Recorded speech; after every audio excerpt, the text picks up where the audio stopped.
Assalamualaikum warahmatullahi wabarakatuh.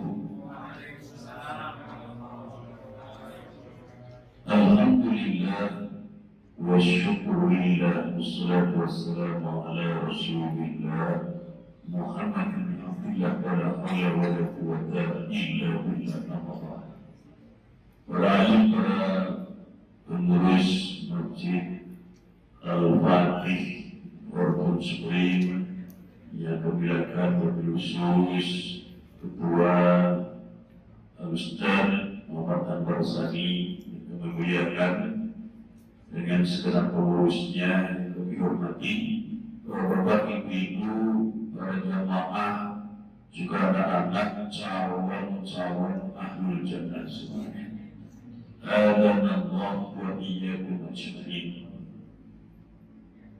Semoga di tahun baru 1446 Hijriah ini Allah takdirkan hidup kita berubah menjadi lebih baik, lebih sukses, lebih bahagia dan mulia dunia dan akhirat. Yang amin cuma 3 orang. Amin ya rabbal alamin. Para jamaah yang mulia, setiap pergantian tahun kita berharap adanya perbaikan dan peningkatan derajat hidup. Namun sudah sering sekali kita ganti tahun, kayaknya hidup sebelum berubah. Betul? Ya, karena memang untuk berubah dalam arti menuju perbaikan dan peningkatan hidup itu ada syarat. Jadi berubah tidak cukup hanya dengan berharap, tapi harus dengan memenuhi syarat. Apa syaratnya? Ini cukup segini saja. Syaratnya adalah kalau kita ingin berubah hidupnya, kita harus merubah adat kebiasaan hidup kita. Kalau Al-Qur'annya surat Al-Baqarah jelas. Inna Allah la yughayyiru ma biqawmin hatta yughayyiru ma bi anfusihim. Inna Allah sesungguhnya Allah itulah yughayyiru ma biqawmin. Sesungguhnya Allah itu tidak akan merubah apa yang ada pada satu kaum hatta yughayyiru ma bi anfusihim, sehingga mereka merubah apa yang ada pada diri mereka sendiri. Jadi ada ma bi qaumin, ada ma bi anfusihim. Contoh begitu. Ma bi qaumin itu misalnya masalah ilmu, masalah ekonomi, masalah kehormatan, masalah keselamatan dan kemudian sebagainya. Itu ma bi qaumin. Nah, ma bi qaumin itu berubah atau tidak tergantung ma bi anfusihim, apa yang ada di dalam diri daripada kaum. Contoh, kalau misalnya ada orang dari dulu sampai sekarang kelihatannya dan pintar-pintar, itu pasti disebabkan karena dalam dirinya itu ada faktor malas belajar. Betul? Yang ada orang betul. Tinggal betulin aja itu kompak namanya. Betul? Nah, kalau malasnya ini tidak dirubah, ya sampai ganti tahun kapanpun tetap aja dia tidak akan pintar-pintar. Karena orang itu menjadi tidak pintar-pintar atau tidak alim-alim itu karena malas belajar. Rajin bakal pandai. Makanya harus dirubah dari malas menjadi minimal kalau selama ini kalau datang ke pengajian cuma sekedar datang dan tidak serius, tidak konsentrasi, coba dirubah. Tiap datang serius konsentrasi, walaupun ada juga bercandanya dikit-dikit.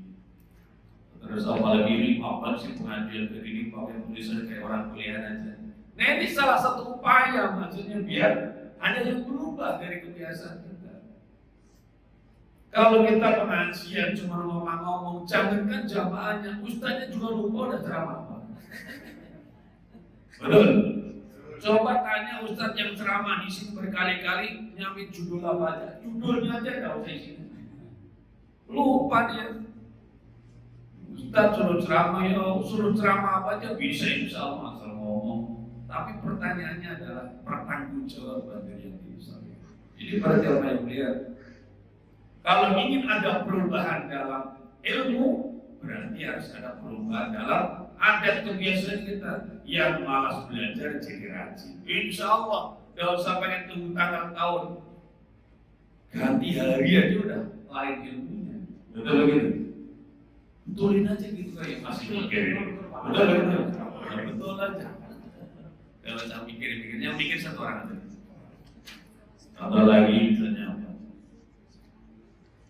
Kita itu selama ini misalnya kalau mensupport rezeki cuma ngandalin dohir, bertani, beternak, berdagang, bekerja jadi pegawai. Kerja dohir, tapi batinnya ada kerja, hasil minim. Sebab kita ini umat Islam. Umat Islam ditakdir Allah Subhanahu wa Ta'ala. Kalau ingin mendapatkan nikmat dari Allah, syaratnya selain kerja juga harus menegakkan iman. Walau an ahlul qura amanu wa taqaw la fatahna 'alaihim barakatin minas sama'i wal ardh. Kalau saja penduduk negeri itu mereka beriman bertakwa, sungguh Allah Ta'ala akan bukakan mereka barokah langit dan barokah. Ada yang mulia, kita ini kan sudah merdeka lama kan, 70 tahun lebih merdeka. Sudah tercapai belum cita-cita mereka? Belum. Tabungan kita makin banyak atau hutangnya makin banyak? Hutang. Lalu selama ini kerja kita apa hasilnya? Ya. Nah, pada jam yang mulia, memang ada yang masih kurang. Tidak cukup kita ini kerja, usaha. Selain kerja dan usaha, harus ada keimanan ketakwaan yang melandasinya. Nah, kalau misalnya kita terus saja ngambil kerja, ngambil usaha, tidak pernah serius menuntut takwa, ya sampai ganti tahun berapa pun nasib kita jatuh. Tapi coba kalau kita mulai ada perubahan, misalnya ya, pagi setelah adzan subuh, kemudian kita sholat qobliyah subuh, terus kita subhanallah wa bihamdihi subhanallah astagfirullah 100 kali. Baru qomat, terus sholat jamaah subuh. Nanti di waktu pagi sholat dua walaupun 2 rakaat. Apalagi misalnya kalau mau ngikutin hafalannya para kiai Lirboyo, sehari sholawatan Shallallahu ala Muhammad 1000 kali. Kalau tidak bisa sekali dulu ya cicil pada salat 200. Kalau malam Jumat baca 10.000 kali. Coba amalkan model kayak begitu, lihat apa yang terjadi. Pernah nggak sekali ini? Nah, makanya dicoba. Kalau di sini ahli penilaian, coba diteliti, Anda ada yang berubah setelah itu. Contohnya begitu banyak. Itu bahasa Al-Quran. Bagaimana akan terjadi perubahan sesuatu yang ada pada suatu kaum kalau diri mereka tidak berubah? Karena Allah nyatakan sungguhnya Allah tidak akan berubah apa yang ada pada suatu kaum sampai mereka merubah apa yang ada diri mereka itu. Kalau dalam bahasa kita menikah, kaifa tahruku lakal nawaqid wa anta lam tahruk bi nafsikal nawaqid. Bagaimana akan terjadi perubahan luar biasa pada dirimu, sedangkan kau tidak melakukan perubahan luar biasa pada kebiasaan. Para jamaah yang mulia, apa yang terjadi pada diri kita itu kan buah daripada kebiasaan kita itu. Contoh, kalau kita biasa tiap ngaji itu sungguh-sungguh, sehingga tiap ngaji tambah ilmu.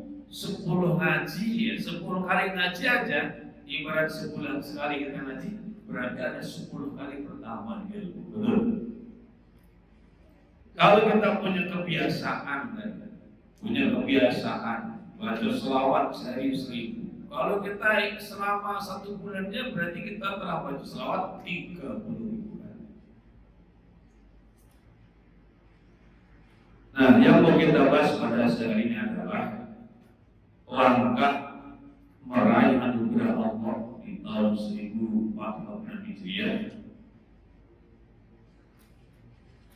Yang pertama adalah kita ini hendaknya lebih kenal dan lebih siap hadapi realita hidup. Banyak orang hidup di dunia ini cuma mengandalkan takdir, dilahirkan di dunia, namun kurang sungguh-sungguh mempelajari dan menikmati. Maka hidupnya akhirnya sering diliputi oleh kekaget-kekaget, kaget dulu, kekaget-kekagetan, dan keluh kesah.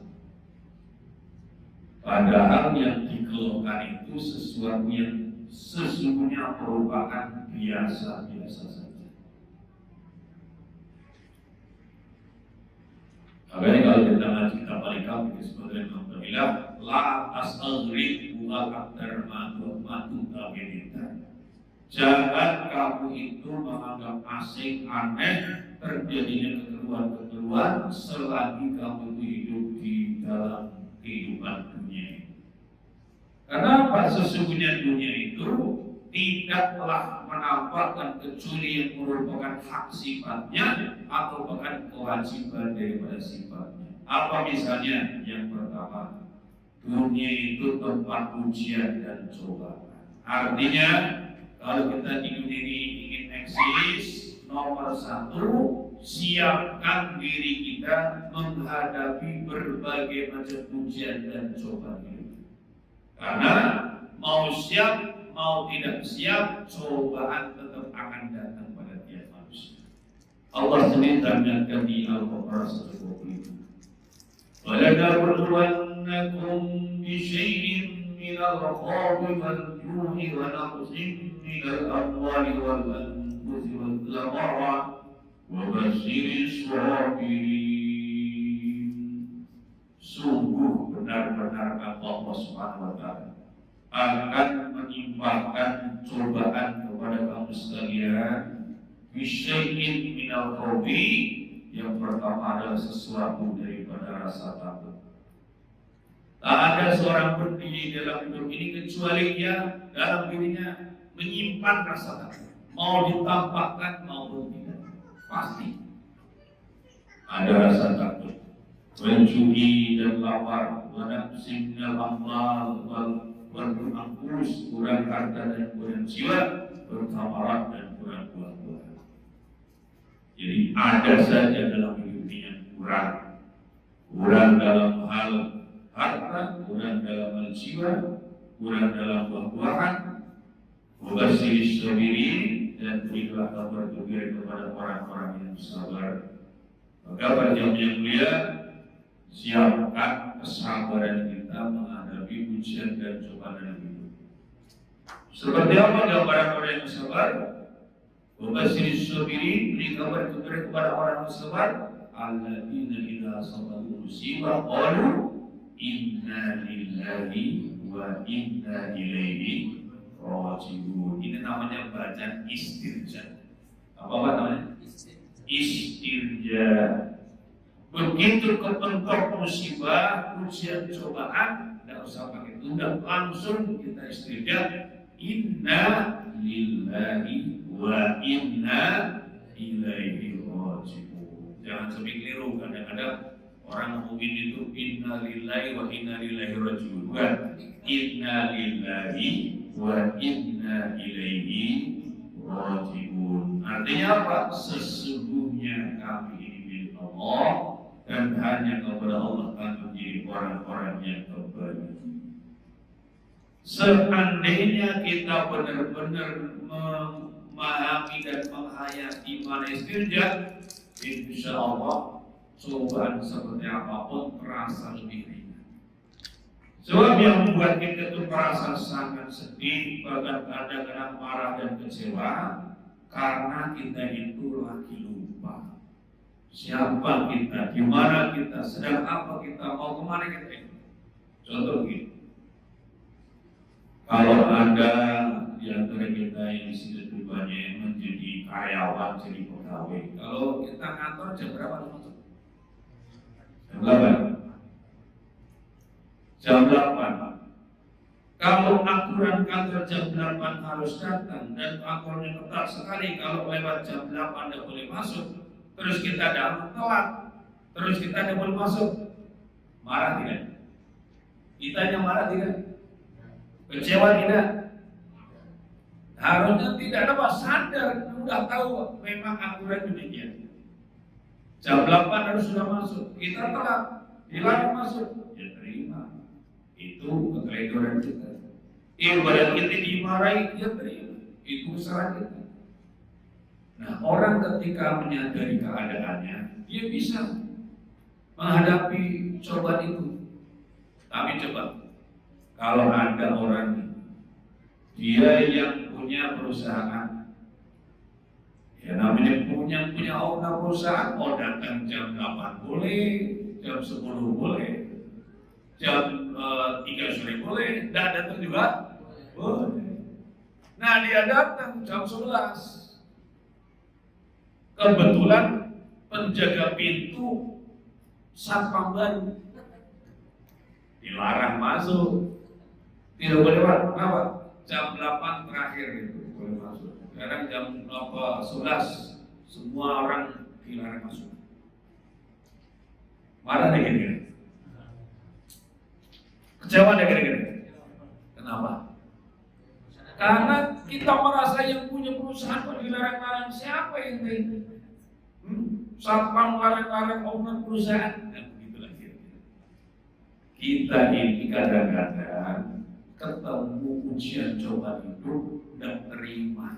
Ya, pertanyaannya kok tidak terima itu kita siapa? Makanya kemudian kita obati dengan istinja. Inna lillahi, kami ini milik Allah. Milik Allah. Kalau kita milik Allah, boleh tidak kita diangkat? Jawab boleh itu repot apa? Kalau kita milik Allah, boleh tidak diangkat? Boleh diturunkan, boleh dikasih sehat, boleh dikasih sakit, boleh dikasih hasil, boleh dikasih gagal. Boleh tidak kita marah? Boleh tidak kita kecewa? Tidak boleh. Yang namanya kita milik Allah, ya terima aja kan begitu. Maksud istilahnya itu begitu. Inna lillah, kami milik Allah. Ya saya terima ya Allah, kasih sehat alhamdulillah, kasih sakit inna lillah, kasih hasil alhamdulillah, kasih gagal inna lillah. Tapi kembalinya ke Allah semua. Kembali kepada Allah dengan senyum, kembali kepada dengan tangis, tidak ada masalah. Yang penting intinya istirja, kembali kepada Allah. Tapi tenang, walaupun kita milik Allah, namun Allah juga tidak semena-mena. Ketika Allah Subhanahu wa Ta'ala menimpakan ujian cobaan, Allah juga telah menyiapkan anugerah. Makanya kita ucapkan wa inna ilaihi raji'un, dan hanya kepada kita kembali, dan ketika kita kembali akan ada balasan dari Allah. Contoh kita lagi duduk begini di berbuat sakit, ternyata ada paku payung, entah karena ada acara apa, ketinggalan kita ketusuk, musibah. Memang Allah yang mentakdirkan kita terkena musibah itu, tapi tidak bisa semena-mena. Allah telah menyiapkan dengan satu musibah kena tusukan duri saja, ada dosa yang akan diampuni, ada derajat yang akan diangkat, dan ada doa yang akan dijawab. Masya Allah. Bahkan kita tuh sudah disiapkan oleh Allah apa pahala yang tidak terkira jumlahnya. Innama yuwaffas-sabiruna ajruhum bighairi hisab. Para jamaah yang mulia, ini pengertian tentang cobaan ini penting sekali. Sebab banyak orang itu kaget, bahkan akhirnya curhat di sosmed. Hidup kok banyak banget cobaannya, gitu. Padahal itu sesuatu yang niscaya. Dan sebetulnya arti ujian cobaan itu tidak hanya yang menurut kita buruk. Orang kebanyakan kan, lagi sakit, saya lagi diuji oleh Allah. Lagi bangkrut, saya lagi dicoba oleh Allah. Padahal semua orang juga sedang diuji. Yang sakit diuji, yang sehat diuji. Yang lagi banyak duit diuji, yang lagi seret duit diuji. Nyalon pilkada atau kemarin nyalon jadi apa caleg, yang gagal diuji, yang berhasil diuji, semua ada diuji. Yang kemarin nyapres, yang jadi presiden dia diuji, yang gagal diuji, semua diuji. Buka Quran surat Al-Anbiya dia diuji. Kullu nafsin dha'iqatul maut wa nabluukum bisyarri wal khairi fitnah wa ilaina turja'un. Setiap yang bernyawa pasti mencicipi mati. Ini makanya yang hadir ini semuanya calon mati. Wa nabluukum bisyarri wal khairi fitnah, dan kami Allah Subhanahu wa taala akan menimpakan kepada kamu sekalian cobaan. Dalam tafsir Jalalain, tapi kami akan menimpakan ujian pada kamu sekalian bisyarri wal khairi, dengan kebaikan dan keburukan. Contohnya apa? Al-Fakrin waginan, seperti kefakiran dan kekayaan. Jadi Bapak Ibu ya, kita ada episode hidup dulu pernah ngalamin fakir, ujian. Fakir, ujian. Sekarang udah pada kaya, kaya juga ujian. Dulu kita ini rekeningnya masih kosong, ujian. Sekarang rekeningnya udah pada gendut juga ujian. Awalagi wasaqamin musihatin, yang sakit diuji, yang sehat diuji. Nih kita dalam majelis ini, yang bagian ngomong diuji, yang bagian mendengar begini. Nanti punya nilai masing-masing. Yang bicara dinilai oleh Allah itu pembicaraannya ikhlas tidak, ya, berisi tidak, mukul tidak. Yang mendengar juga diuji oleh Allah, dinilai oleh Allah, benar-benar mendengarkan tidak, mencermati tidak, ambil iktibar tidak, semua sedang diuji oleh Allah.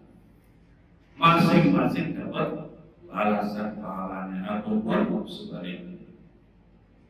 Ilaina turja'un, dan hanya kepada kami kaum semua akan kembali. Maksudnya apa? Kita diuji oleh Allah dengan kebaikan dan keburukan,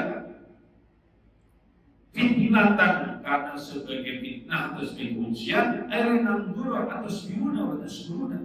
Maksudnya supaya kami Allah Subhanahu wa taala memperhatikan kamu sekalian. Apakah kamu sekalian sabar dan kamu sekalian syukur, sabar atas ujian, syukur atas, maksudnya sabar atas ujian yang buruk dan syukur atas ujian yang baik. Amlan atau tidak.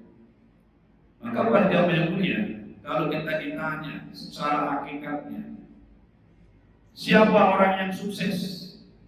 Orang yang bangun usaha, kemudian usahanya maju besar dengan keuntungan yang berlimpah ruah jadi konglomerat, ataukah yang kemudian dia usaha dan mengalami kendala sehingga malah mengalami kerugian? Yang sukses yang mana? Yang susah semua. Kalau dalam tujuan agama, dua-duanya punya potensi sukses.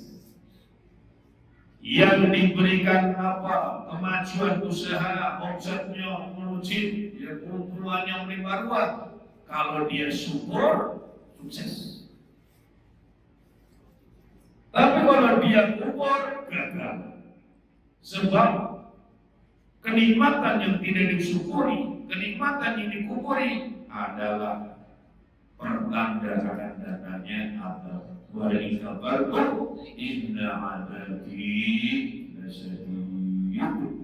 Jika kalian kufur, sungguhnya ada putra masalah pedih.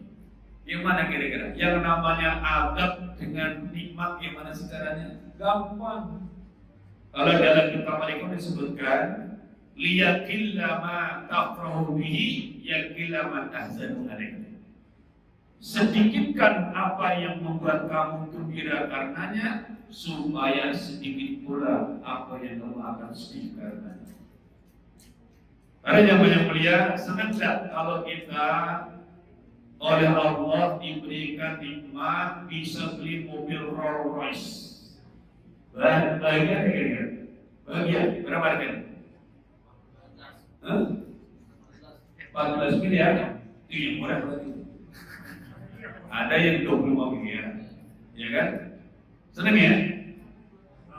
Tapi ingat, gara-gara kita diberi Allah nikmat beli Rolls Royce 25 miliar, kita bisa merasakan kesedihan tidak tara karena mobil Rolls Royce-nya dicuri orang. Sedih tak kira-kira? Sekarang mending Bapak Ibu sekalian tidak pernah merasakan kesedihan kehilangan Rolls Royce. Betul? Gitu kira-kira contohnya. Makanya wah sekarang kan Pak Ustaz gawat, kenapa? Lagi banyak marah pencurian motor Harley Davidson tenang saya. Kenapa? Nah itu contohnya. Jadi orang itu kalau diberi nikmat tapi kufur malah susah oleh kenikmatannya. Gara-gara uangnya banyak, susah ngabisinya, mikirnya nikah lagi itu. Udah 3 pengen 4, betul nggak? Udah 4 genep nih, yang tuaan protol ganti yang muda. Pikirannya gitu melulu. Akhirnya apa? Hidupnya masalah ada bisa-bisa. Ada yang kayak gitu? Nggak ada di sini. Saya itu ngarang doang. Ngarang aja susah, gimana? Nyatanya. Jadi para jamaah yang mulia, Masya Allah, kita ini jangan merasa aman itu. Semua sedang diuji. Wa nabluukum bisyarri wal khairi. Wa ilaina turja'una, dan hanya kepada kami urusan dibalikan. Untuk apa? Baru jazikum, lalu aku akan balas kamu sekalian. Jadi apa? Pertama siap-siap menghadapi ujian dan cobaan. Dan kalau ketemu anggap biasa saja. Jadi kalau kita ini menghadapi ujian itu biasa. Kalau kita ikut makalahnya para ulama sudah jelas bahwa seperti yang dinyatakan oleh Syekh Sulaiman Ad-Darimi, memandang bahwa dunia itu memang tempat ujian dan cobaan, maka ia akan menemuiku dengan hal-hal yang aku tidak suka, dan itu biasa. Tapi kalau kemudian dia menemui dengan sesuatu yang aku menyukainya, wah itu adalah nikmat, itu keuntungan, dan itu luar biasa. Jadi mulai sekarang yang mulia, kita sampaikan pada diri dan pada kita, kalau dalam hidup ketemu ujian, katakan biasa. Wah, hari ini ada ujian, biasa. Oh, seharian kayaknya kita ada ujian luar biasa. Jadi yang luar biasa itu tidak ketemu ujian, gitu loh. Kalau ketemu ujian, biasa. Termasuk misalnya kita ini kadang ekspektasi tentang hidup terlalu tinggi, jadi kecewa. Contoh, kita ini kalau ketemu orang, kadang orang yang anggap kita, betul.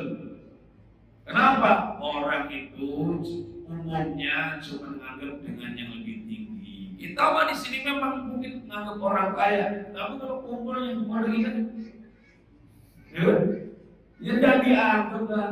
Terus kita dikumpul sama orang-orang Pondok Indah, terus orang sono tidak ngeliatin kita, tidak hormati kita, biasa. Gak usah tersinggung, gak usah update status. Itu ya orang kaya yang tidak orang kecil. Itu kurang kerjaan dari dulu juga begitu.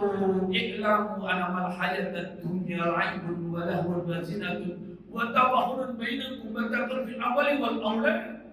Udah dari dulu sebetulnya kalau mengingatkan dunia itu adalah lahwun wa zinatun, tempat sedekah, tempat permainan wa zinatun, kemudian perhiasan, wa tafakhurun bainakum bangga pada sekalian. Wa taqul banyak-banyakan harta dan anak. Jadi kalau kita ini memang masih kurang, terus tidak dianggap biasa. Wah, tapi kok kita ketemu orang, kita bukan siapa-siapa, kita dihargai, dihormati, luar biasa. Istimewa. Jangankan di kalangan orang-orang awam, di kalangan orang-orang alim pun sama. Kita ustadz nih, tingkat RT, kumpul ustadz tingkat kelurahan tidak dianggap. Betul ya kira-kira? Biasa. Yang tingkat kelurahan kumpul tingkat kabupaten tidak dianggap. Biasa. Kiai-kiai tingkat atas itu kan kalau saya datang suatu acara begitu. Kira-kira? Dia langsung lihat ke podium. Di sini banyak orang datang, nyaman itu tidak dilihat. Itu umumnya biasa. Bahwa ada kiai yang tawadhu, orang awam pada nyambut dihormati, dilihatin, diselawatin satu-satu, luar biasa. Saya pernah diundang oleh guru saya, Dr. Haris Hakam. Itu biasa dikirimkan. Tidak tahu kenapa satu pada waktu itu murid Nabi Ustaz yang ceramah ya di tempat saya, saya karena diundang kiai datang awal di tempat kiai sendiri. Oh ternyata undang kiai juga itu. Oh termasuk anak itu saya jadi kiai pada juga pada datang ternyata. Dan kan mereka tidak kenal kan, udah dilihat. Kelahiran ini yang mau ceramah tidak dilihat. Tapi pas acara yang ceramah cuma saya sendiri. Baru tahu kalau saya suaranya keras. Saudara-saudara. Apa enggak tahu kenapa yang ceramah cuma satu. Yang lain cuma datang aja. Baru setelah itu pulangnya salaman dilihat aja. Hidup seperti itu. Dan itu nah maka dari itu perjalanan yang mulia kita perlu siapkan ini supaya kita tidak kagetan. Kalau kaget itu bahaya. Kenapa ada orang cepat tua? Itu karena sering stres. Kenapa stres? Karena dia sering kaget. Kenapa kaget? Karena tidak siap bahwa itu akan terjadi. Padahal itu biasa. Nah, yang kedua adalah dunia itu kesenangannya sedikit dan memperdaya. Sebelum mengatakan wal mata'ud dunya qalil, katakanlah kesenangan dunia itu sedikit. Semua serba sedikit. Ada orang masya Allah dengan jabatan yang sangat strategis, dengan fasilitas yang fantastis.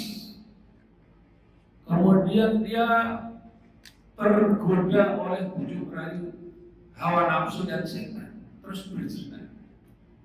Ada ya? Jangan cuma orang. Tahu aja. Pikir-pikir itu berapa lama sebenarnya? Itu kan? Berapa lama sebenarnya? Tapi malu dan hancurnya berapa lama? Dunia itu atau dunia bagi kata-kata mata tulis. La haula wala quwwata illa billah. Enggak masuk akal tadi pikir-pikir. Tapi putar kuning. Udah diingatkan kenikmatan itu sedikit. Ini makanan enak-enak ini. Ketika lapar, kemudian ketemu makan enak banget. Tapi kalau sudah kenyang, main terusin. Muntah.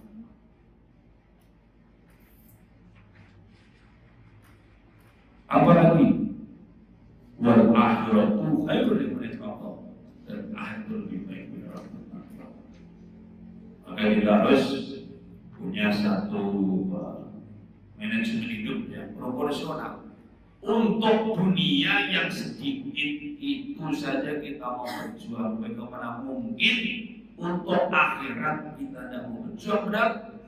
Wal akhiratu khairun wa abqa, akhirat lebih baik dan lebih kekal dalam hayat. Kemudian berikutnya, dunia ini sudah sedikit kenikmatannya itu memperdaya. Wa mal hayatud dunya illa mata'ul ghurur, dan tidaklah kehidupan itu kecuali kesenangan yang memperdaya. Tadi disebutkan seseorang yang telah mencapai karirnya, mendapatkan posisi jabatan yang sangat diharapkan banyak orang karena posisi strategis. Tapi kemudian ketika dia diberhentikan karena kasus asusila itu, dia mengatakan alhamdulillah saya dibebaskan dari tugas yang sangat berat. Jadi ternyata berat tugasnya. Dunia seperti itu. Kalau bahasa orang Cirebonnya wang sinawang. Semua orang mengatakan enak ya, gitu loh. Dia enak ya, semua mengatakan begitu. Enak-enak yang ngerasain senang. Semua orang mengatakan begitu. Memang dunia memperdaya. Masya Allah. Yang lucu itu, orang itu belum menikah, semua mendapatkan ingin menikah, harapannya bahagia, betul kan? Tapi konten-konten sosmed bikin tayangan gini. Ada nih seorang suami dipijitin oleh istrinya. Pernah ada lihat gitu? Dipijitin kan? Enak yang punya istri, kalau lagi pusing ada yang pijitin, kan itu. Terus istrinya nanya, terus abang dulu ketika belum menikah kalau pusing siapa yang pijitin? Apa jawabannya? Dulu saya tidak pernah pusing sebelum menikah. Yang kan makjul banget itu. Tapi kalau mau dibahas juga tidak ketemu. Kenapa? Suami sudah mati-matian membahagiakan istri, tapi istri tidak merasa bahagia. Istri udah pol-polan ingin bahagia suami, tapi katanya suami tidak merasa bahagia. Ini ruwet nih urusannya. Dunia memang begitu kan. Hulur, penuh tipuan. Tipuan luar biasa. Nah ini lagi, ada lagi. Makanya pentingnya ngaji, terutama ngaji kitab kalau mau ya. Ada bikin postingan sosmed. Suami orang sangat perhatian. Suami sendiri cuek banget. Ada gitu. Ini curhatan istri. Dia merasa bahwa suami orang perhatian sama dia, tapi suami sendiri cuek banget. Sama seperti juga bapak-bapak ngomong itu juga. Istri orang perhatian banget, istri sendiri. Nah, tahu nggak apa masalahnya? Masalahnya itu adalah ketika seorang wanita itu haram hukumnya, dia di make up oleh setan. Innal mar'ata idza kharajat istasrafa syaitan. Wanita itu kalau keluar rumah ketemu dengan laki-laki ajnabi yang bukan suami, yang bukan mahram, dia di make up oleh setan. Ibarat dia itu nilainya apa sih? Balik tuh nilai 6 jadi 9. Mohon maaf, make upan kuat ya. Make up artis itu nih, tidak ada apa-apanya balik make up setan. Jauh. Maka mohon maaf nih para istri, para gadis-gadis, kalau dipuja-puji oleh orang yang belum halal baginya memuji, tidak usah gede rasa. Itu pujian hulur. Kenapa? Karena ia melihat dengan pandangan yang telah di make up oleh setan. Makanya kadang-kadang kalau kita bingung di postingan tuh, ini istri sah, ini selingkuhannya. Ada ya? Selingkuhannya tuh loh sendiri.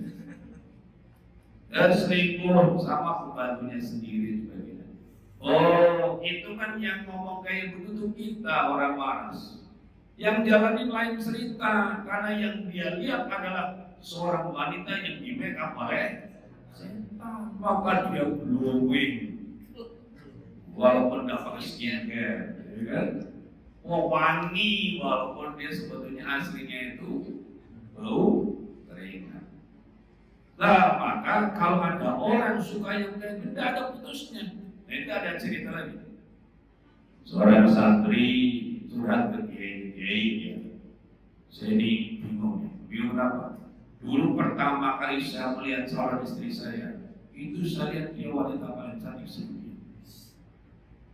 Tapi begitu sudah saya hitbah, sudah saya lamar, sudah mulai saya lihat pasaran di mana-mana. Dan ketika sudah akad nikah, pas resepsi, pas pada makan ors, yang undangan lebih dulu. Betul. Padahal pengantin 3 jam di riasnya itu, bahkan sampai yang dia dulu biar langsing. Tapi masalahnya itu kan riasan, tukang rias. Sementara yang kondangan dirias. Maka hikmah dalam Islam dianjurkan paling betul urus itu laki perempuan itu sholat kapan dipisahkan. Tamu laki-laki menjumpai pengantin laki-laki, tamu perempuan menjumpai pengantin perempuan. Itu dalam Islam begitu aturannya. Sebab apa? Bahaya tadi itu loh, make up setan. Akhirnya malam pertama galau gitu. Tadi yang kondangan 5 orang menarik sekali. Itu fakta, apa istilahnya realita dengan fakta nafsu beda. Wamal hayat dunya ila mata'ul. Pada siapa yang mulia, masya Allah. Kadang-kadang kita bingung. Keluarga artis, suami ganteng, cakep, duit banyak, istri cantik, mulus seksi, duit banyak. Nyari duit gampang, nyanyi aja, ya nyanyi aja satu lagu 50 juta bayar, ya. Tapi ternyata juga kehidupan tidak sejaya bayangkan. Ada saja masalah. Suka pamer di sosmed kemesraan, tahu-tahu berpisah. Nah ini kemarin saya diminta pengajar di dalam sosmed membahas masalah ain, ini penting. Ain itu artinya ketika ada orang menampakkan satu kenikmatan atau satu pencapaian dengan ada campur di dalamnya ada ujub atau takabur, itu bahaya, bisa menarik yang namanya ain. Ain itu apa? Pandangan mata orang yang takjub tapi juga tercampur iri dengki. Dan itu bisa berakibat fatal. Nah mungkin banyak keluarga-keluarga pesawat itu dia suka pamer-pamer kemesraan, akhirnya menimbulkan ain dan akhirnya mendapatkan doror. Nah itu bahaya. Para jamaah yang mulia, kemudian yang berikutnya yang harus kita persiapkan di dunia ini adalah dunia ini senantiasa ada musuh dan permusuhan. Jadi tidak usah kaget, tidak usah heran, apalagi kemudian stres, shock gara-gara dalam hidup kita ini ketemu musuh. Pada rasanya kita tidak ingin bermusuhan, tidak memusuhi siapapun, tapi ada saja yang memusuhi kita. Sebab seandainya pun kita tidak punya musuh dari kalangan manusia, dipastikan kita punya musuh abadi namanya setan. Yang pertama, siap-siap kita menghadapi musuh kita yang namanya setan. Wa qul inna asy-syaitana yanzahu bainahum inna asy-syaitana kana lil insani aduwwan mubina. Sungguhnya setan itu menimbulkan perselisihan di antara mereka. Setiap terjadi perselisihan di antara suami istri, di antara orang tua dan anak, di antara saudara satu dan yang lainnya, di antara tetangga, apalagi di antara anak-anak bangsa, apalagi di antara para pemimpinnya, dipastikan di antara mereka ada setan.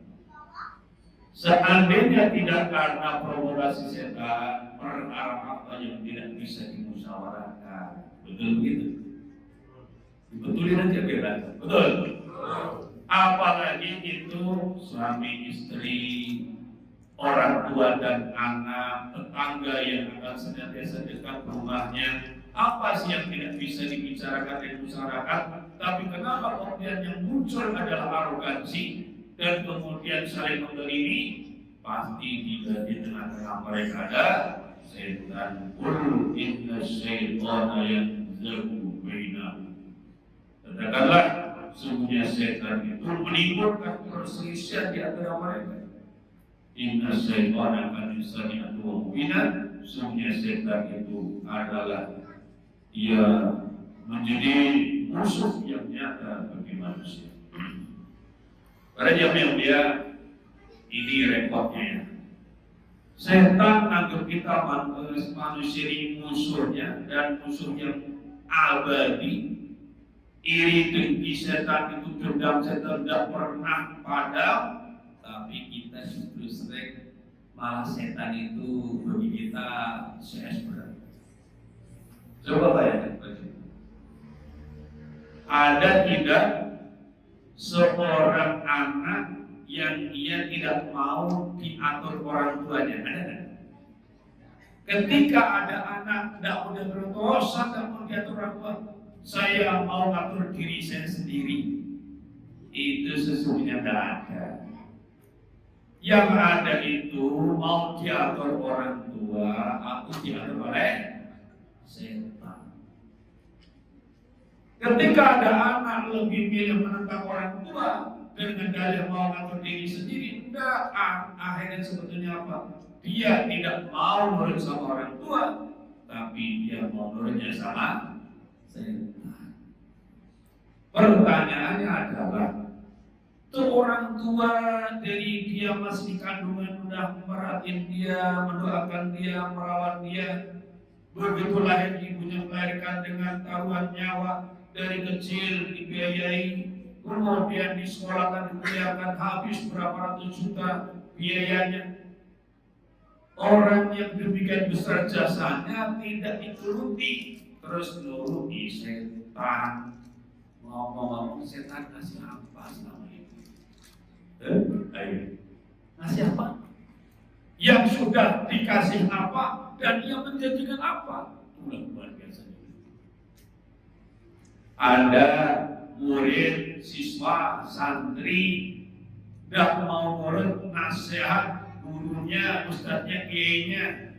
Saya tidak mau ikut nasihat guru saya mau nasihat diri saya sendiri. Tidak ada. Yang ada itu ketika dia tidak mau ikut gurunya, ikut. Karena yang nyuruh dia tentang gurunya itu siapa? Pertanyaannya, gurunya Masya Allah. Orang yang ketemu dia di tengah kehidupan, siang malam mendoakan dia, siang malam membimbing dia biar jadi anak yang sukses dunia akhirat. Kalau udah sukses, guru tidak minta apa-apa. Ngelihat muridnya sukses sudah senang. Orang yang begitu besar jasanya, kita tidak mau nurut dengan nasihatnya, terus nurut setan. Nah, setan itu ngasih apa?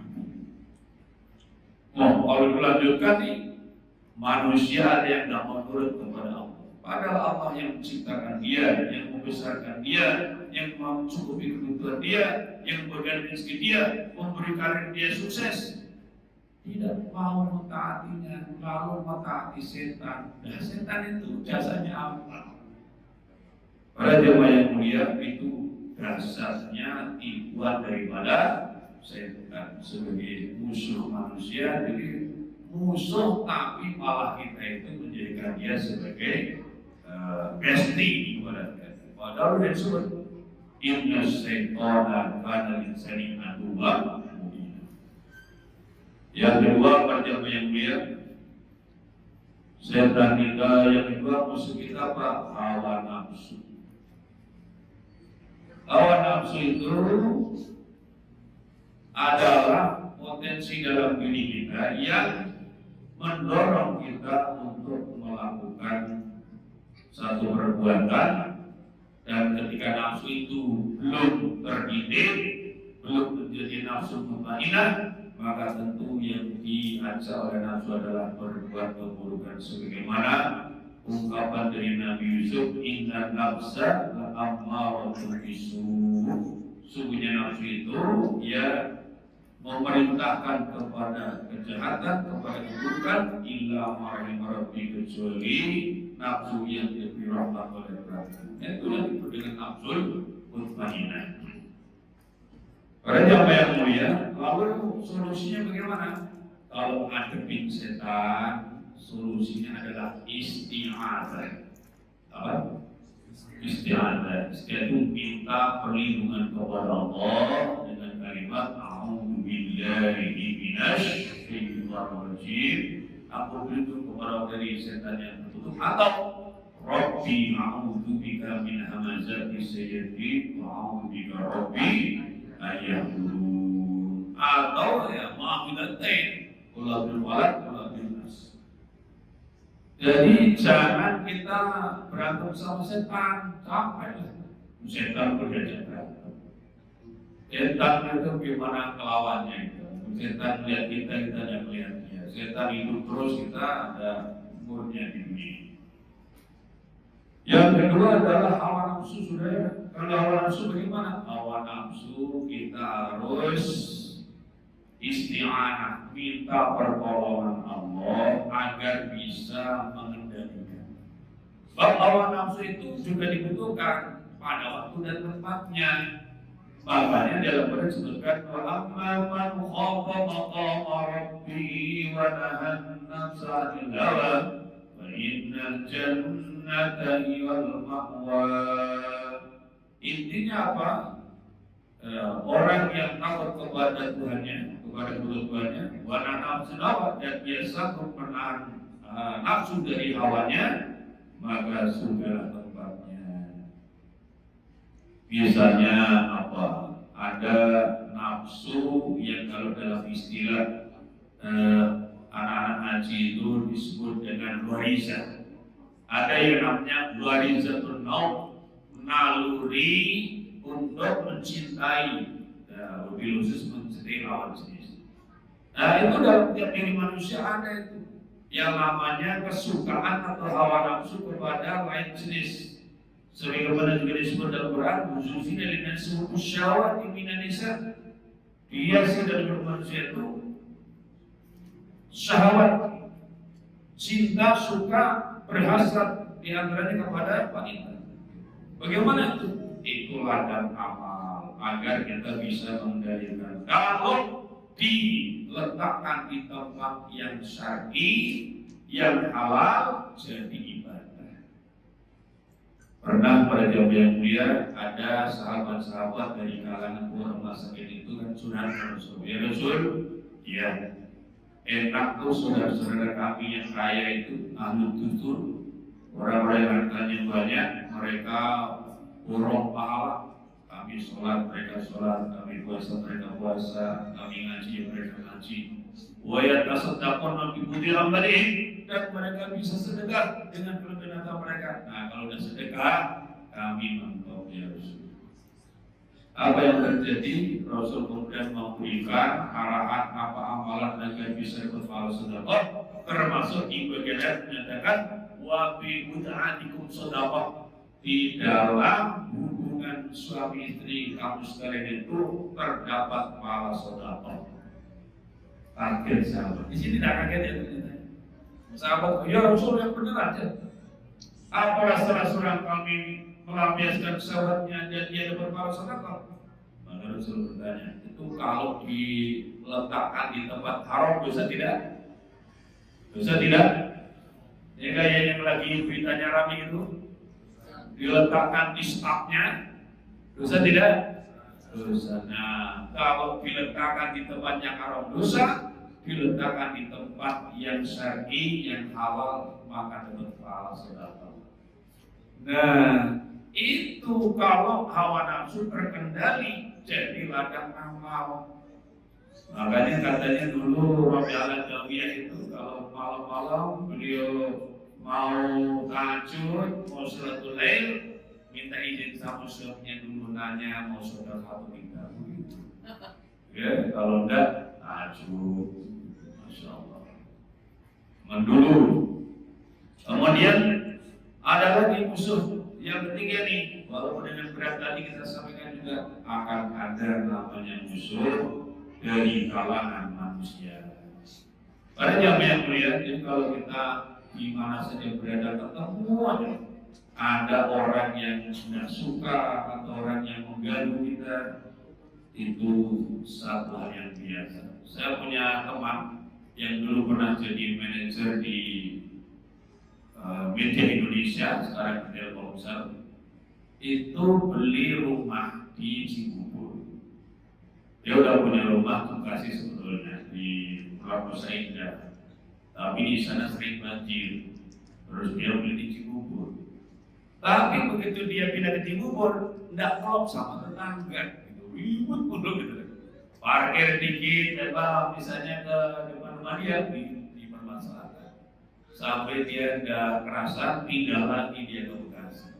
Jadi kadang-kadang kita ketemu yang benar gitu. Moga-moga di sini amat tentram ya. Karena yang namanya ngurus masjid, saya itu udah ke masjid banyak sekali dan belum satu pun masjid yang saya dengar tidak ada fitnahnya. Ada aja cobaannya. Bahkan saya pernah diminta isi pengajian di satu masjid, pengajian rutin di Tamalika. Setelah bertahun-tahun ngaji, kok saya mulai lihat ketua masjidnya yang undang saya kok tidak pernah kelihatan. Pak Ustadznya kemana ini? Orang tidak pada jawab gitu. Pas kemarin mau Ramadan, mau tawakupan, begitu, Pak Ustadz, beliau sekarang ini sudah mengundurkan diri. Jadi udah tidak jadi pengurus lagi. Terus sholatnya di masjid lain. Juga kayak gitu.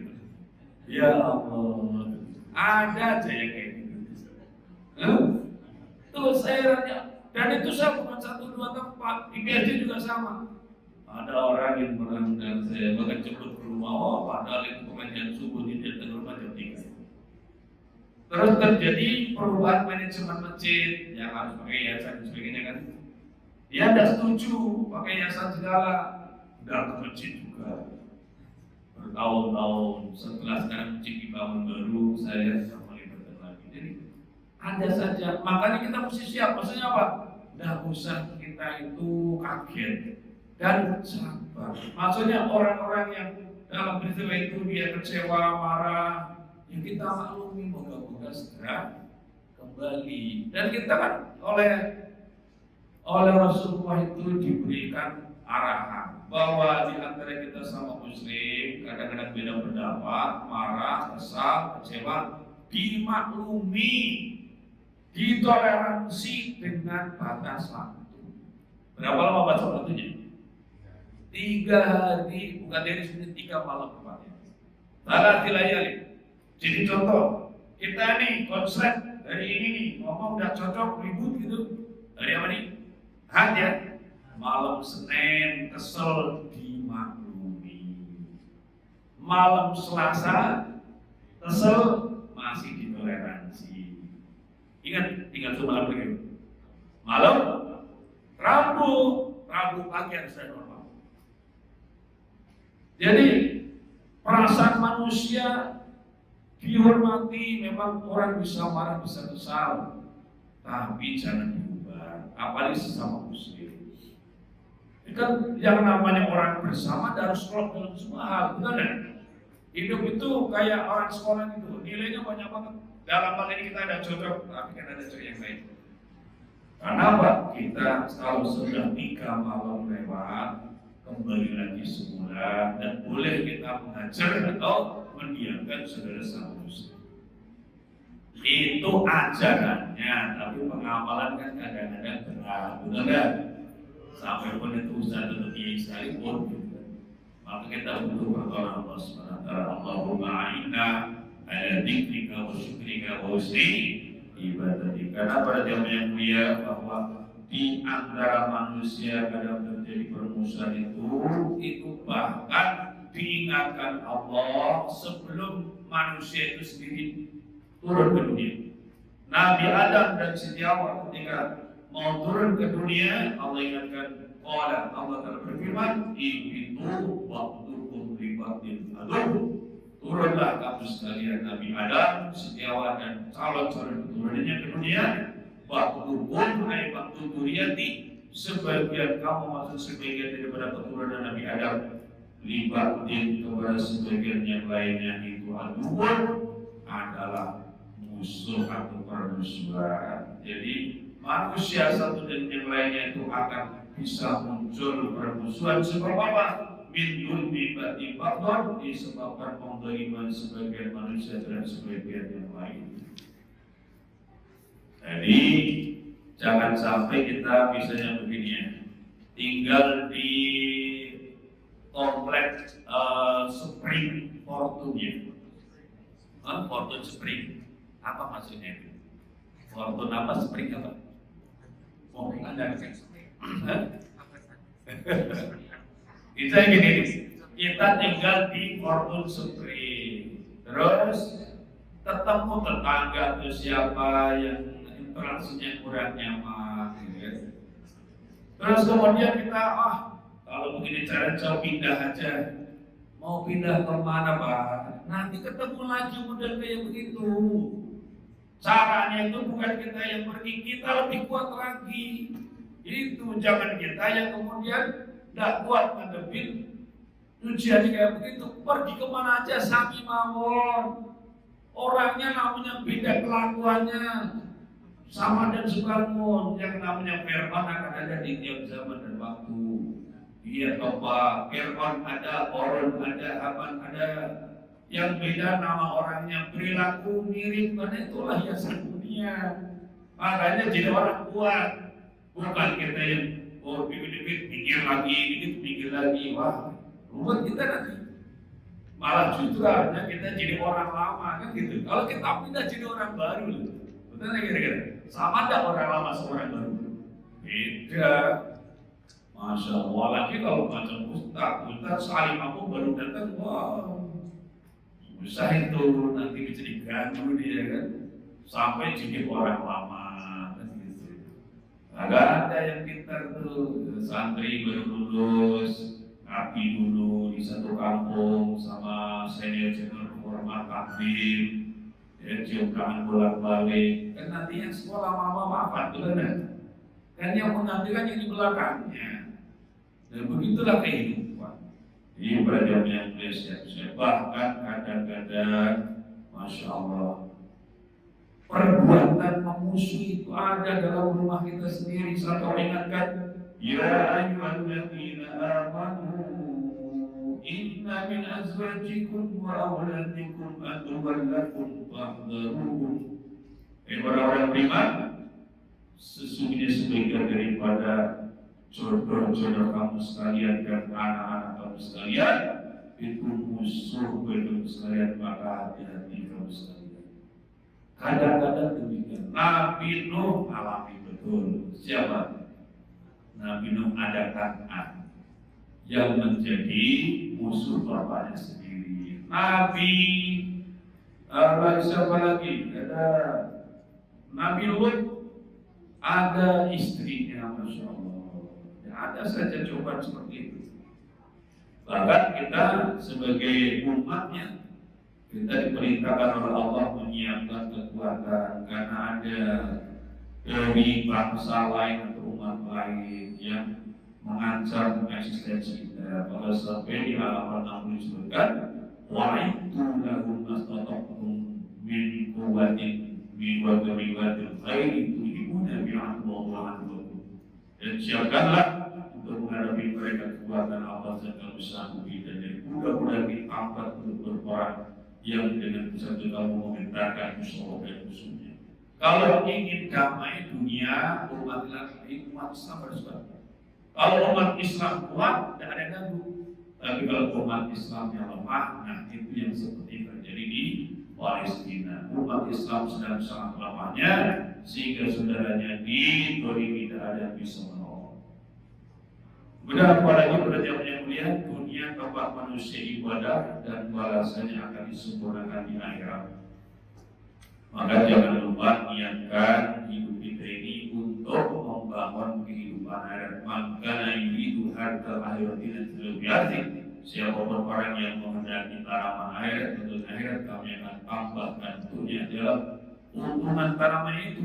Namun barang siapa yang menghendaki tanaman dunia, kami berikan sebagian darinya, dan di akhirat dia tidak punya bagian sedikit pun. Na'udzubillah. Yang niatannya atau programnya akhirat didapat sebagai tujuan, dunia diperoleh sebagai tambahan. Tapi yang niatannya cuma dunia saja, dunia akan didapatkan sebagian belaka, sedangkan akhirat dia tak punya kebahagiaan sedikit pun. Maka kalau kita programnya adalah akhirat, maka disebutkan fa'adahum wa dunya wasnadabil akhirat. Allah berikan pada mereka pahala dunia dan pahala yang baik di akhirat. Dan memang kita di dunia ini adalah saatnya beramal, sedangkan pahala itu sempurna diberikan di akhirat. Wa inna ma'wallahi yawmal qiyamah, dan sesungguhnya kamu sekalian akan dipenuhi balasan-balasan amal itu nanti pada hari kiamat. Ada orang yang bertanya begini, mana pahala sholat saya, mana pahala puasa saya, mana pahala perjuangan selama ini? Itu yang nanya pasti belum ngerti. Kalau pahala amal itu diturunkan di dunia tidak muat. Kita kalau ngaji kita mereka misalnya ketemu keterangan orang yang masuk surga dari kalangan umat Islam yang paling awam, yang paling sederhana, itu luas tempat tinggalnya Masyuratu Khomsimiati Amin. Kalau dikelilingi butuh waktu 500 tahun. Ini komplek Fortune Spring ini kalau kita kelilingi butuh berapa tahun?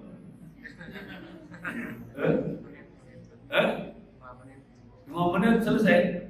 Bayangkan. Sementara penghuni surga yang paling sederhana, tempat tinggalnya itu lokasinya kalau mau dikelilingi butuh 500 tahun. Artinya apa? Artinya kalau itu diturunkan di mana letaknya? Dibawa ke sini aja, Fortune Spring tutup. Itu pahala surganya jamaah. Ibarat gitu. Gimana ustaznya? Gimana syekh-syekhnya? Bagaimana para nabi? Tidak kebayang.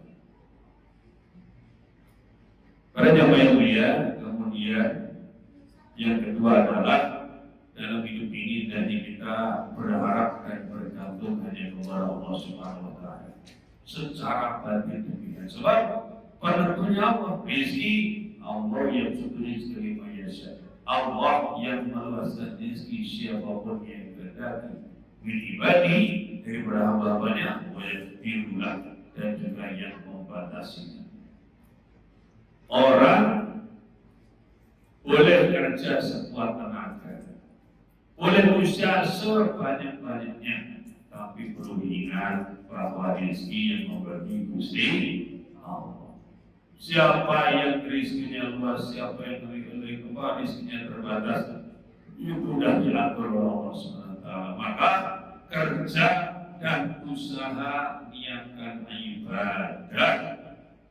Ibarat kita bisa hasil uang atau tidak, hasil material atau tidak, tetap untung ibadah berupa kerja dan usaha. Sementara hasil itu rezeki dan sebagainya mutlak ketentuan Allah Subhanahu wa Ta'ala. Allah yabsutu rizqa liman yasha'u min ibadihi wa yaqdir. Dan kalau kita ingin mendapatkan pertolongan Allah, ada masalah diberikan jalan keluar, ada kebutuhan diberikan rezeki barang bahkan yang tak terduga, maka bangun ketakwaan wa may yattaqillah yaj'al yaj'alahu makhraja. Barang siapa orang yang tawakal Allah, maka Allah akan menjadikan dunia jalan keluar. Yarzuqhu min haitsu la yahtasib, dan Allah akan berikan rezeki dari arah yang tidak tersangka. Dan bicara tentang masalah kehidupan dengan kompetisi yang dihadapi, maka kalau kita ingin memenangkan kompetisi kehidupan ini, mutlak butuh pertolongan. Orang yang ditolong Allah, keluarga yang ditolong Allah, bangsa yang ditolong Allah, umat yang ditolong Allah, menang, tak ada yang bisa mengalahkan. Dalilnya Al-Qur'an 160. Iya usulul Allah beribadah. Jika Allah terus sekalian, tak ada siapapun yang bisa mengalahkan kamu sekalian. Jadi jangan berani-berani melawan orang yang ditolong Allah. Pasti kan? Wah, tapi dia cuma sedikit. Kambing piatin qalilatin walabat katsir, tapi tidak berapa banyak lawan sedikit mengalahkan kelompok yang besar karena izin Allah Subhanahu wa Ta'ala. Tapi biar besar dari Allah Allah. Kita ini umat Islam Indonesia, masya Allah, terbesar di dunia. Seandainya kita ini menjadi orang-orang yang benar-benar memperjuangkan pertolongan Allah, wah, seperti apa coba pengaruhnya? Karena kalau Allah sudah menolong, tak akan yang ada bisa mengalahkan. Tapi sebaliknya, wahai turun, abang dari berarti kalau Allah sudah cuekin kamu, tidak tolong kamu, siapa yang akan menolongnya? Kamu sekalian sesudahnya. Nah, agar ditolong oleh Allah, maka kita harus berkorban, menyempatkan waktu, tenaga, bahkan biaya untuk ikut andil dalam perjuangan menegakkan syariat Allah. Di Masjid Al-Fatih kita ini adalah amanah dari Allah. Jadi begini, di mana Allah takdirkan masjid bisa dibangun, artinya Allah mau memberitahu kepada umat Islam di wilayah masjid itu bahwa umat Islam harus eksis. Nah, ini keterkaitan dengan peringatan kita. Dulu ketika Rasulullah hijrah ke Madinah, baru sampai di Kuba yang beliau di situ hanya hampir selama 4 hari, tapi dalam 4 hari itu beliau membangun masjid. Namanya masjid Kuba. Kenapa mau masjid Kuba? Nah, ada keterangan dalam kitab As-Salah. Takbiran amaliyah. Itu adalah satu ungkapan secara amaliyah tentang eksistensi umat Islam.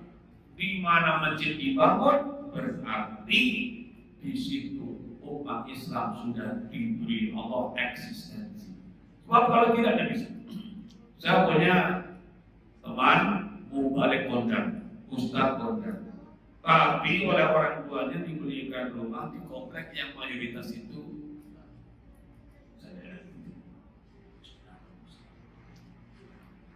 dia mau bangun musola tidak bisa karena tidak diizinkan oleh lingkungan. Kebetulan saya dekat dengan wali kota, saya telepon Pak Wali Kota, Pak Wali, ini saya punya sahabat mau bangun musola masjid di kompleknya, tapi sampai sekarang tidak mendapatkan persetujuan warga. Sampai wali kota mau bantu juga tidak bisa. Tapi intinya bahwa apa? Allah belum memberikan izin di tempat itu dibangun satu masjid. Berarti umat Islam di sana belum diberi Allah eksistensi, tapi di mana masjid dibangun berarti eksis sudah. Maka di situ apa? Takbirun amaliyah bil izamiyah. Bertakbir amaliyah bil izamiyah qomatus shalah. Pertama menunjukkan bahwa mendirikan suatu masjid, dan yang kedua apa? Mu'azzman ala tampilima al-tazamu bi'ukum. Dengan dibangunnya masjid itu menunjukkan umat Islam bertekad mau melaksanakan semua yang diwajibkan oleh Tuhan Allah SWT. Maka sholat, zikir, doa, kajian, dan dari sana kemudian syariat Islam itu dilaksanakan. Mungkin habis materinya Pak, kata Pak. Nah, baik para sahabat sekalian, kemudian yang Ketiga adalah dalam kehidupan dunia ini kalau kita ingin dirubah hidupnya oleh Allah, sempurnakan dalam setiap amal dan kerja kita. Salah satu daripada cobaan kita adalah kadang beramal tapi asal-asalan. Sholat asal-asalan, zikir doa asal-asalan. Itu wiridan ya? Wiridan. Dalam. Ada yang kayak gitu? Ada? Orangnya itu? Sembilan. Orangnya ada? Nah, mulai sekarang coba perbaiki. Karena Rasulullah bersabda, Inna Allah yuhibbu idza amila al-amal Inna Allah yuhibbu idza amila al-amal sungguhnya Allah itu menyukai apabila seorang beramal sempurnakan. Sholatnya khusyuk, dari takbirnya sampai salatnya selalu Assalamualaikum warahmatullahi wabarakatuh. Alhamdulillah. Allah. Itu amalan tidak main-main. Ini amalan ahli dusur. Kalau kita wiridan pada sholat 33 tasbih, tahmid, takbir, itu membandingi amalan dari orang-orang yang ahli dusur itu. Tapi tidak tahu kalau wiridannya malaikat ibunya datnya.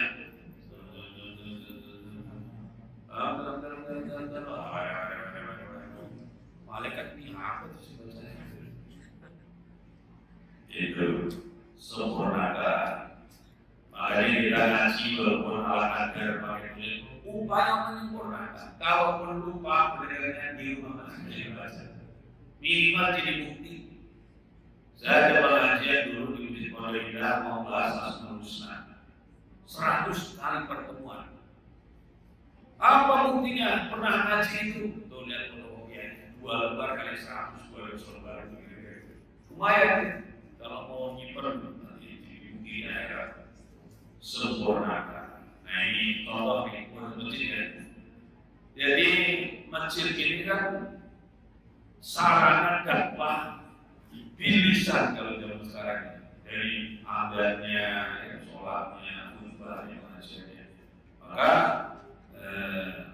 ini perlu diperjuangkan. Bagaimana masjid itu setelah bangunannya bagus juga punya fasilitas sound system yang bagus. Ya, sehingga nanti pas adzan, wow, kayak masjid Haram tidak begitu. Sholat juga begitu. Sholat memang mahal, perlu diperjuangkan. Mahal. Bapak semua yang itu memang lupa gitu.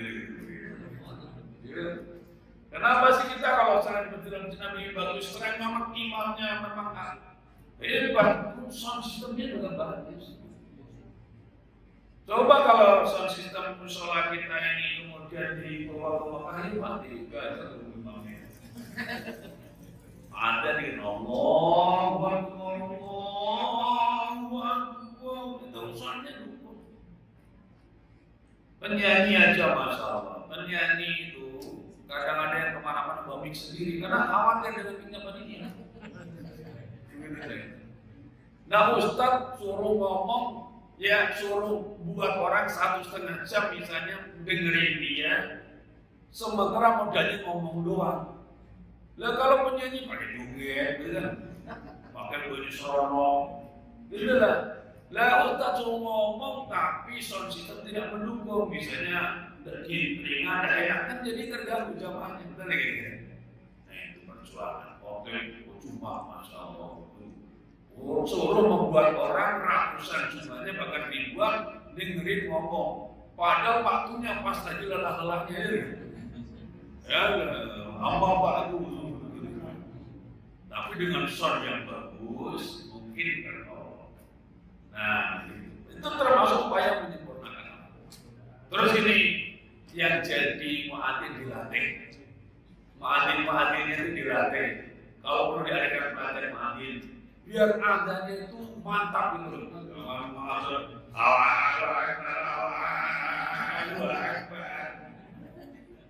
Ini wah gawat banget ini. Kakek siapa ada nih? masalah olah vokal itu bisa diatur. Allahu Akbar, itu bisa. Apa bisa? Orang itu perlu latihan aja. Semua orang juga bisa. Mohon maaf, saya pernah ikut latihan vokal. Zaman sekolah kita biasa tampil lomba ini. Vokal. Jadi semaksimal yang bisa kita lakukan. Dan yang terakhir, tegakkan cinta yang tinggi dalam hidup. Jangan sampai kita karena melihat sulit gitu kan, realitanya terus udah cita-cita yang tinggi. Sebab apa? Cita-cita itu walaupun belum terlaksana, kalau memang itu adalah niat yang baik, paman hama biasanya malah ataupun itu hasil dan kalian. Contoh paling mudah adalah haji. Zaman sekarang yang orang haji itu bukan bicara masalah biayanya, waktunya, kapan bisa berangkat, tidak usah pikirin. Intinya adalah bagi yang belum haji segera bercita-cita atau bertekad haji. Nah, kalau ditanya bapak sekalian yang belum haji kapan mau haji? Insya Allah. Itu aja jawabannya. Tidak banyak yang ngomong itu. Tapi ini udah tekad yang lurus sebenarnya. Kalau misalnya yang belum haji kapan mau haji? Insya Allah tahun depan. Yang tegas, jangan ada dulu. Insya Allah tahun depan. Terus sekarang yang belum haji kapan mau haji?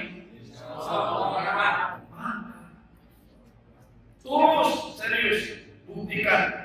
Kalau kita benar-benar kalau yang punya harapan harus ada amalnya. Kalau tidak itu nanti kadang-kadang harapannya wujudkan apa? Nabung duit belum, nabung ilmu, beli buku manasik, mulai belajar baca kalbi Allah beli kamar Ka'bah, pasang di mana yang sering kalian mau beli Allah. Udah bagi mengantarkan ini sudah suci. Kalau sampai mati belum juga kebaran suci, tapi sudah tekad haji. Ketika di akhir kiamat, kasihan ini orang belum sudah mati. Salah, dia sudah punya pahala besar sempurna.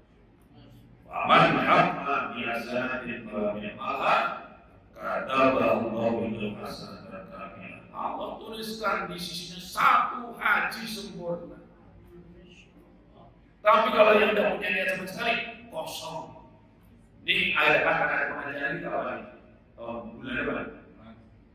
Kalau lupa istilah ini pengajian bulan depan hadir tidak? Langsung insya Allah hadir. Itu aja Ustaz. Rugi. Keadaan itu nanti sekarang tekadnya insya Allah hadir. Pas waktunya kita berhalangan. Yang beda di mana? Yang beda di mana? Yang tekad haji benar-benar haji, benar dia bagian kata Allah itu sedikit yang benar-benar haji bulan mabrur dapat pahala di surga. Di sini ada pengumuman bakat tekad saya untuk berbakat 1 juta, 10 juta, 10 juta. Sambil saya ternyata sampai selesai program dari kedua karena ada pemiskinnya tetap dapat pahala satu sempurna, 1 juta. Ya, tapi benar-benar bakat 1 juta dapat pahala 700 juta. Sampai bahkan hingga yang tidak ngomong-ngomong kalau transfer ke rekening panitia 1 miliar. Ini kalau jadi pada zaman yang dia cinta sendiri, maka Rasulullah punya cita-cita menaklukkan Persia dan Romawi. Bayangkan, padahal beliau berhijrah, tempat hijrahnya jadi beliau belum tahu mau tinggal di mana nanti. Tapi cita-cita tinggi. Nah, kita menjadi semoga di tahun ini kita punya cita-cita yang tinggi, karena cita itu menunjukkan bahwa Allah kepada kita semua. Maaf atas segala berkenan. Waalaikumsalam warahmatullahi wabarakatuh.